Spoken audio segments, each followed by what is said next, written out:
Hello guys, we are back again with a new video. कैसे हैं आप लोग? कमेंट करके बताएं कैसे हैं आप लोग। आज हम देखेंगे Pakistan economic crisis, how India can destroy Pakistan. बहुत ज्यादा रिक्वेस्ट है इस वीडियो की, और अभी एंड न्यू की वीडियो है तो उनको सब्सक्राइब लाजमी कर देना, लिंक डिस्क्रिप्शन पे। बहुत सारे फैक्ट पे बात करते हैं ये लोग। देखते हैं कि पाकिस्तान इकोनॉमिक क्राइसिस तो से गुजर रहा है, लेकिन इंडिया डिस्ट्रॉय कर सकता है पाकिस्तान को। देखते हैं कैसे, और इस वीडियो का लिंक डिस्क्रिप्शन में है। और हाँ, Q&A के लिए मैंने कमेंट टैब में पोस्ट की है, वहाँ जाके आप कमेंट कर सकते हैं, क्वेश्चन कर सकते हैं हमसे Q&A के लिए। Q&A वीडियो जल्द आएगी। अगर अभी तक आपने सब्सक्राइब नहीं किया तो यार फौरन से सब्सक्राइब कर दीजिए। हाँ यार, कर दो। चलिए देखते हैं क्या इसमें वीडियो में है। अभी को भारत के पास पाकिस्तान के अगेंस्ट एक सबसे बड़ा हथियार है, एक ऐसा हथियार जो न्यूक्लियर वेपन से भी ज्यादा स्ट्रॉन्ग है, जो एक ही दिन में पाकिस्तान का जीना इम्पॉसिबल कर सकता है। लेकिन आज तक हमने उसे कभी भी यूज नहीं किया। इस हथियार का नाम है वाटर। पाकिस्तान में जाने वाली नदियां भारत से होकर गुजरती हैं, और हम पिछले 75 सालों से हमारा पानी पाकिस्तान को देते आए हैं। वो भी 50-50 नहीं, 80% पानी को हम खुशी खुशी अलविदा कहते हैं। Bye bye, tata, goodbye, गया। लेकिन क्यों? इंडस वाटर ट्रीटी की वजह से। ये है हमारी नई सीरीज पाकिस्तान एक्सप्लेन, जहां हम पाकिस्तान को समझने की कोशिश करते हैं, उनके प्रॉब्लम्स को एक इंडियन पर्सपेक्टिव से देखते हैं। अगर आपको इस वीडियो से वैल्यू मिलती है तो इसे अपने दोस्तों के साथ शेयर कीजिए, और अगर आप यहाँ पर नए हैं तो चैनल को सब्सक्राइब करना ना भूलिए। लेकिन वीडियो स्टार्ट करने से पहले let me thank the partner of today's video, coding invaders. Recession चल रहा है, ले ऑफ्स हो रहे हैं, वही इनका मिशन है भारत की यूथ को और एक्सपीरियंस्ड लोगों को एक कटिंग एज टेक्नोलॉजी में एक अमेजिंग करियर देना, वो भी जॉब सिक्योरिटी के साथ। हमारा करियर एक वॉर से कम नहीं, और जो इररेलेवेंट बन जाएगा वो ये वॉर हार जाएगा। That's why हम सबको हमारे करियर को फ्यूचर प्रूफ करने की जरूरत। सबसे इंटरेस्टिंग बात ये है कि अगर आपका टेक में कोई बैकग्राउंड नहीं है, या फिर आपको कोडिंग का सी भी नहीं आता, तो कोई बात नहीं, आप फिर भी इस हाई पेइंग आईटी फील्ड में डेटा एनालिस्ट बन सकते हैं कोडिंग इन्वेडर्स के साथ। ये है भारत का लीडिंग प्लेटफॉर्म, क्योंकि कोडिंग इन्वेडर्स आपको एनरोल करने से पहले एक रिटन जॉब गारंटी अग्रीमेंट देते हैं, ताकि अगर आपको जॉब नहीं मिली तो आपको आपके पैसे वापस मिल पाए। कोडिंग इन्वेडर्स आपको 1-on-1 मेंटरशिप देता है, और Amazon, फिलिप्स, डेलॉयट के इंडस्ट्रियल एक्सपर्ट्स ने डिजाइन किए हुए real world business case studies भी। ये सिर्फ टेक्निकल नॉलेज पर नहीं, प्रैक्टिकल नॉलेज पर फोकस करना सिखाते हैं। इनकी मदद से 20,000 से ज्यादा यंगस्टर्स ने ऑलरेडी एक हाई पेइंग पैकेज सिक्योर किया है। कहते हैं data is the new oil, तो आप भी आपके करियर को सेव कीजिए within 6.5 months। Click on the link in description for the job guarantee batch and use the code AN20 to get a 20% discount on the course fee. Chapter 1, क्या है Indus water treaty? ठीक 1 महीने पहले भारत ने पाकिस्तान को एक notice भेजा, और अब पाकिस्तान के पास बस 90 दिन है रिप्लाई देने के लिए। अगर पाकिस्तान इस नोटिस का ढंग से रिप्लाई नहीं देता तो भारत इंडस वाटर ट्रीटी छोड़ सकता है। ये ट्रीटी इतनी इंपॉर्टेंट क्यों? 1947 में ब्रिटिश ने भारत के 3 टुकड़े किए, mainland Bharat, East Pakistan and West Pakistan. लेकिन यहाँ सिर्फ लैंड का ही नहीं, कई चीजों का बंटवारा हुआ, जैसे military, IAS officers and natural resources like water. ये है सिंधु नदी, जो भारत से होकर पाकिस्तान जाती है और फिर अरेबियन सी में मिलती है। इन नदियों के पानी पर किसका क्लेम था? ब्रिटिश एरिया में बांधे गए कनाल्स, बराजेस, वाटर वर्क्स का क्या? इनसे किसका फायदा होगा? इन सारी चीजों पर जमकर फाइट्स हुई। पार्टीशन के समय पंजाब के मेजर कनाल्स जो ब्रिटिशों ने बनाए थे वो भारत में आ गए, तो इन कनाल से कितना पानी पाकिस्तान में छोड़ा जाएगा ये डिसाइड करने के लिए पंजाब पार्टीशन कमेटी बनाएगी। लेकिन इससे कोई रिजल्ट सामने नहीं आया। पार्टीशन के बाद भारत पाकिस्तान में टेंशन्स थे, बॉर्डर के दोनों साइड्स पर वायलेंस हो रहा था। We were at war with Pakistan. As a result 1948 में इंडियन पंजाब के इंजीनियर्स ने पानी रोक दिया। उन्होंने एक सही सवाल पूछा कि एक साइड हम पाकिस्तान से वॉर लड़ रहे हैं, वो कश्मीर पर अटैक कर रहे हैं, और हम बड़े संत महात्मा बनकर उन्हें पानी दे रहे हैं, और यहाँ हमारे किसान तड़प रहे हैं। ऐसा क्यों? ये ग्रीन रेवोल्यूशन के पहले की बात है। तब भारत खाने में आत्मनिर्भर नहीं था, फॉरेन एड पर जी रहा था। पानी रुक जाने पर पाकिस्तान में फुल केओस हुआ। पाकिस्तान की सरकार नेगोशिएट करने के लिए आई और एक टेम्पररी अग्रीमेंट साइन हुआ। रिमेंबर कि ये एक टेम्पररी अग्रीमेंट था। वेस्ट पंजाब यानी पाकिस्तान के साइड के पंजाब ने भारत से कुछ समय मांगा था, ताकि वो पानी के ऑल्टरनेट सोर्सेज ढूंढ पाए। ये सिलसिला अगले 2 सालों के लिए चलता रहा, और फिर ये ओवर स्मार्ट इंसान बीच में आए। ये है डेविड लिलियन था, जिसने कहानी का रुख बदल दिया। उसने एक आर्टिकल लिखा, India India and Pakistan another Korea in the making. उसने कहा कि पानी की वजह से इन दोनों देशों में वॉर हो सकती है। वो ये भूल गए कि पानी के बिना भी हमारे दो देश ऑलरेडी झगड़ रहे थे। डेविड ने कहा कि ये एक पॉलिटिकल इशू नहीं, ये एक टेक्निकल इशू है और इंजीनियर्स मिलकर इस इशू को सॉल्व कर सकते हैं। इस आर्टिकल को वर्ल्ड बैंक के प्रेसिडेंट ने पढ़ा और वो इम्प्रेस हो गए। उन्होंने कहा कि वर्ल्ड बैंक इस इशू को सुलझाने में हेल्प करेगा। मेरा एक सवाल है, भाई तू कौन है? तू कौन है? तू कौन है? आई मीन वर्ल्ड बैंक बीच में क्यों आया? हमने भारत और पाकिस्तान ने वर्ल्ड बैंक को बीच में आने ही क्यों दिया? ये हमारा आपसी मामला है और हमें ये आपस में ही सुलझाना चाहिए था। लेकिन दोनों देशों की सरकार ने ये प्रूव कर दिया कि हम अपने दम पर डिसीजंस लेने के काबिल है ही नहीं। यहाँ जवाहरलाल नेहरू जी ने एक अच्छी बात की कि उन्होंने वर्ल्ड बैंक को कश्मीर इशू में पढ़ने से रोक दिया। उन्होंने कहा कि ये पंजाब का इशू है और इसका कश्मीर के इशू से कोई लेना देना नहीं। 1960 में इंडस वाटर ट्रीटी हुई और उसके बाद भारत पाकिस्तान के बीच 4 वॉर्स होने के बावजूद हमने इस ट्रीटी को कभी भी हाथ नहीं लगाया। ऐसा क्या है इस ट्रीटी में? चलिए जानते हैं। चैप्टर 2, ये ट्रीटी करता क्या है? ओके, बेसिकली ये इंडस वाटर ट्रीटी क्या करता है? वो नदियों के पानी को भारत और पाकिस्तान में बांटता है। भारत कितना पानी अपने पास रखता है और कितना पानी उसे पाकिस्तान में छोड़ना होगा, ये इंडस वाटर ट्रीटी डिसाइड करता है। फॉर दिस ट्रीटी नदियां 2 टाइप की होती हैं, eastern reverse and western rivers. Eastern reverse पर भारत का 100% कंट्रोल है और वेस्टर्न रिवर्स पर पाकिस्तान का। ट्रीटी में साफ साफ लिखा गया है कि अगर हम वेस्टर्न रिवर्स के पानी का इस्तेमाल हाइड्रो पावर के लिए करते हैं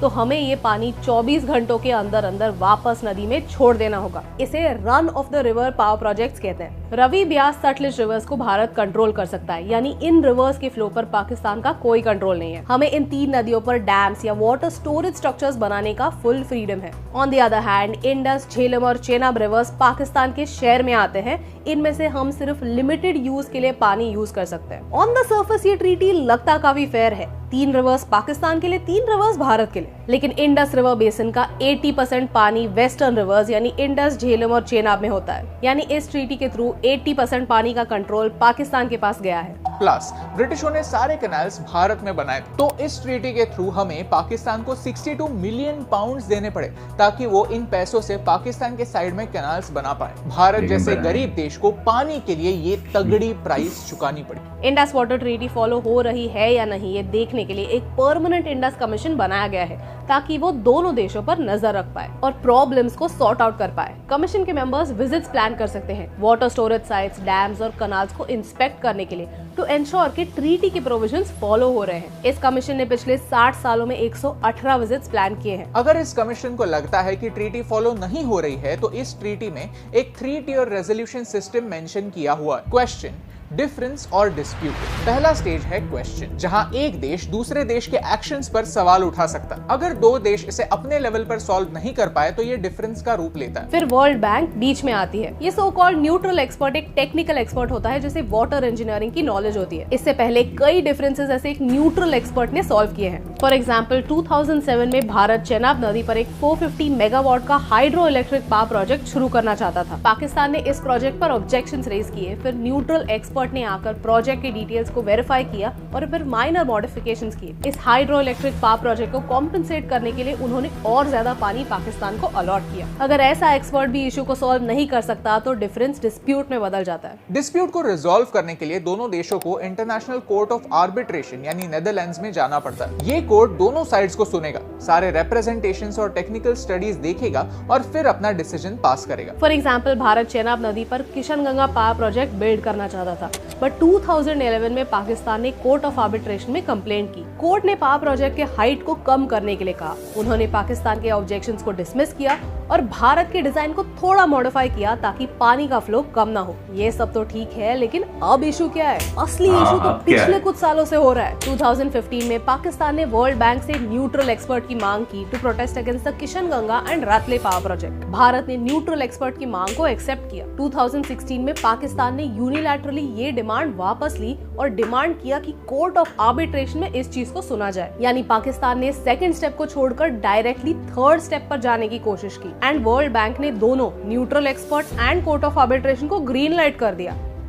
ट्रीटी खुद कहती है कि जब न्यूट्रल एक्सपर्ट अपना ओपिनियन दे रहा है तब कोर्ट ऑफ आर्बिट्रेशन अपने प्रोसीडिंग्स नहीं कर सकता। उन्हें सेकंड स्टेप को छोड़कर थर्ड स्टेप पर जाने की जरूरत ही नहीं है। अगर इन दोनों पार्टीज ने अलग अलग ओपिनियंस दिए तो किसका ओपिनियन सही होगा? वर्ल्ड बैंक का एक ही काम है कि ट्रीटी के प्रोविजंस फॉलो हो रहे हैं कि नहीं ये देखो। वर्ल्ड बैंक के पास कोई वीटो पावर नहीं है डिसाइड करने के लिए कि कौन सही है और कौन गलत। भारत के प्रोटेस्ट के बाद वर्ल्ड बैंक ने इस प्रोसेस को पॉज कर दिया था, लेकिन मिस्टीरियसली 2022 में ये प्रोसेस फिर से शुरू कर दिया। इसी इशू के प्रोटेस्ट में भारत ने पाकिस्तान को ट्रीटी अमेंडमेंट का नोटिस भेजा। उन्होंने कहा कि हमें ये ट्रीटी को चेंज करना है। इस ट्रीटी को इंटरनेशनल मीडिया कोऑपरेशन की मिसाल मानता है, लेकिन सच तो ये है कि कॉम्प्रोमाइज हम करते हैं, इसीलिए ये ट्रीटी आज तक चल रहा है। जब रिवर्स की बात आती है तो आप उसे अपर और लोअर राइपेरियन नेशंस में डिवाइड कर सकते हैं। ब्रह्मपुत्रा के केस में चाइना अपर राइपेरियन नेशन है, भारत मिडिल राइपेरियन नेशन और बांग्लादेश लोअर राइपेरियन नेशन है। अपर राइपेरियन नेशन के पास हमेशा से अपर हैंड रहता है। वो पानी का रुख कम्प्लीटली बदल सकते हैं। वो डैम्स और वाटर स्टोरेज स्ट्रक्चर्स बनाकर पानी का फ्लो रोक सकते हैं। अब इंडस वाटर ट्रीटी के केस में भारत अपर राइपेरियन नेशन होता है, यानी भारत के पास अपर हैंड है। इसी इक्वेशन में बैलेंस लाने की कोशिश इंडस वाटर ट्रीटी करता है। But the funny part is no other country in the world has an agreement like this with any other country. Pakistan की लीडरशिप अक्सर उनके सारे वाटर की प्रॉब्लम्स इंडस वाटर ट्रीटी पर ब्लेम करती है। इस ट्रीटी के अंडर उन्हें 80% पानी मिल रहा है, फिर भी वो और ज्यादा कंट्रोल की मांग करते हैं। अगर पाकिस्तान में फ्लड्स होते हैं तो वो इंडिया को ब्लेम करते हैं कि हम हमारे रिवर से ज्यादा पानी छोड़ रहे हैं। अगर पाकिस्तान में ड्रॉट्स होते हैं तो वो इंडिया को ब्लेम करता है कि हम पानी को रोक रहे हैं। इस ट्रीटी की वजह से भारत अपने बॉर्डर्स के अंदर अपने लोगों के लिए भी कोई डिसीजंस नहीं ले सकता, क्योंकि हर चीज में पाकिस्तान को एक ऑब्जेक्शन है। चैप्टर 3 भारत का अगला स्टेप। अगर आप इंडस वाटर ट्रीटी के बारे में पढ़ेंगे तो आपको दो टाइप के ओपिनियंस दिखेंगे। एक टाइप कहता है कि हम इंडस वाटर ट्रीटी को नहीं तोड़ सकते, हमारी इंटरनेशनली नाक कट जाएगी। वो कहते हैं कि अगर हमने पाकिस्तान को पानी के टॉपिक पर चोक किया तो कल चाइना भी हमें चोक करेगा। लेकिन वो ये बात भूल जाते हैं कि चाइना तो वैसे भी इंटरनेशनल ऑर्गेनाइजेशंस की बात नहीं सुनता, वो एनीवे मनमानी करता है और उन्होंने हमारे अगेंस्ट एक वाटर वॉर ऑलरेडी छेड़ दिए। इसके बारे में और एक वीडियो आएगा जरूर। दूसरे टाइप के लोग हमेशा यही कहते हैं कि पाकिस्तान ने इस ट्रीटी को फॉर ग्रांटेड लिया है। उन्हें पता है कि एक ऐसा वेपन है जिसे यूज करने से भारत डरता है। Let me tell you one fact, हमें मिलता ही कुछ 20% पानी है, लेकिन अकॉर्डिंग टू पाकिस्तान हमें सिर्फ 13% पानी मिलना चाहिए। भीख की तरह जो हमें 20% पानी मिलता है वो भी हम पूरा यूज नहीं कर रहे। उसमें से भी हम सिर्फ 93% पानी यूज करते हैं ताकि हम ट्रीटी तोड़ने के आसपास भी ना आए। Why is India being so generous? On the other hand Pakistan China की मदद से अपने साइड पर बराज, कैनाल्स, डैम्स मस्त बना रहा है। सीपीएसी के अंडर इन टाइप के प्रोजेक्ट्स के लिए फंडिंग भी ले रहा है। वो उनके साइड के पॉपुलेशन की पानी की रिक्वायरमेंट पूरी कर रहा है और हम अच्छी इमेज रखने के लिए हमारे लोगों को इग्नोर कर रहे हैं। अब इंटरेस्टिंग बात यह है कि जम्मू और कश्मीर ने भारत को 2003 में ही कहा था कि आप इंडस वाटर ट्रीटी को एक बार फिर देखिए, क्योंकि आज भारत के जम्मू और कश्मीर के लोग इस पानी का इस्तेमाल नहीं कर सकते। अब जाकर भारत ने पाकिस्तान को नोटिस भेजा है। भारत ने जो नोटिस भेजा है वो स्ट्रिक्टली कॉन्फिडेंशियल है, इसकी डिटेल्स पब्लिक में अवेलेबल नहीं है। ये वीडियो बनाते समय पाकिस्तान ने इस नोटिस पर कोई रिस्पॉन्स नहीं भेजा है। अब दो चीजें हो सकती हैं, एक कि पाकिस्तान इस नोटिस पर रिस्पॉन्ड करेगा एंड दूसरा कि पाकिस्तान इस नोटिस पर रिस्पॉन्ड नहीं करेगा। अगर पाकिस्तान कोई रिस्पॉन्स नहीं भेजता तो Bharat Indus water treaty exit कर पाएगा। ये हमारे फार्मर्स के लिए एक बड़ी जीत होगी, क्योंकि फिर हम जो 80% पानी जाने दे रहे हैं उसे यूज कर पाएंगे। Chapter 4 conclusion. You know the interesting part, जब हम इंडस वाटर ट्रीटी के बारे में रिसर्च कर रहे थे, पेपर्स पढ़ रहे थे, तो हमें सारे रिसर्च पेपर्स सिर्फ पाकिस्तानी प्रोफेसर्स ने लिखे हुए मिले, जो कहानी को सिर्फ उनके साइड से दिखाते हैं। वो अभी भी कहते हैं कि आयूब खान को ब्लैकमेल करके ये ट्रीटी साइन करवाई गई थी। 80% पानी मिलने के बाद भी पाकिस्तान खुश नहीं है। वो उनका पॉइंट ऑफ व्यू दुनिया के सामने रखते हैं जिससे उनके देश का भला हो और उन्हें फायदा मिले। और जियोपॉलिटिक्स ऐसे ही होता है। Geopolitics is a game of perception. यहाँ कोई सही गलत नहीं होता, बस गेम होता है और गेम के प्लेयर्स होते हैं। हर प्लेयर को बस अपने इंटरेस्ट की सोचनी होती है। लेकिन हमारे देश के प्रोफेसर्स, इंटेलेक्चुअल्स, लीडर्स, एक्सपर्ट्स क्यों भारत का पर्सपेक्टिव दुनिया के साथ शेयर नहीं करते? क्यों हम हमारे प्रॉब्लम्स और चैलेंजेस दुनिया के सामने नहीं रखते ताकि इंडस वाटर ट्रीटी के बारे में एक लॉजिकल डिबेट हो? दुनिया आज IWT को ग्लोबल कोऑपरेशन की एक मिसाल मानता है। क्या इसलिए क्योंकि भारत ने पाकिस्तान के साथ हंसते हंसते कोऑपरेट किया? घंटा भारत ने पाकिस्तान को खुशी खुशी अपना पानी दे दिया, ये सोचकर कि this is the price for piece. But is that true? क्या IWT ने किसी वॉर को रोकने में कोई मदद की? क्या पाकिस्तानी मिलिट्री ने ये याद रखा कि अगर वो भारत पर अटैक करते हैं तो हम उनका पानी रोक सकते हैं और उनकी आम जनता को एक क्राइसिस में डाल सकते हैं? Absolutely not. They took us for granted. They took the future of their people for granted. और ये भारत की स्ट्रेंथ नहीं, ये भारत की वीकनेस। पानी को हम जीवन कहते हैं। पानी दुनिया में सबसे वैल्यूएबल रिसोर्स है और सिचुएशन यही है कि पंजाब का ग्राउंड वाटर खत्म हो रहा है। आने वाले 20 सालों में पंजाब एक डेजर्ट होगा और तब हमें किसी भी तरह से नदियों के पानी की जरूरत होगी। तब हम क्या करेंगे? एक झटके से इंडस वाटर ट्रीटी तोड़ देंगे या पाकिस्तान के साथ वॉर लड़ेंगे? इम्पोर्टेंट बात ये है कि हम आज ही से नेगोशिएशन स्टार्ट करें ताकि 20 साल बाद होने वाले वायलेंस को हम टाल सकें, एक रैशनल कंक्लूजन तक बिना वॉर पहुंच सके। अगर आपको इस वीडियो से वैल्यू मिली, कुछ नया सीखने मिला तो इसे अपने दोस्तों के साथ शेयर कीजिए, क्योंकि इस खेल में भारत को अपना पॉइंट ऑफ व्यू दुनिया के सामने रखने की जरूरत है। ये मुद्दे समझने की जरूरत है और ये सोचने की जरूरत है कि हमारी भलाई किसमें, और यही इंपॉर्टेंट बात है। आप तक पहुंचाने से मुझे फर्क पड़ता है। तो कैसी लगी आपको? यार कमाल की।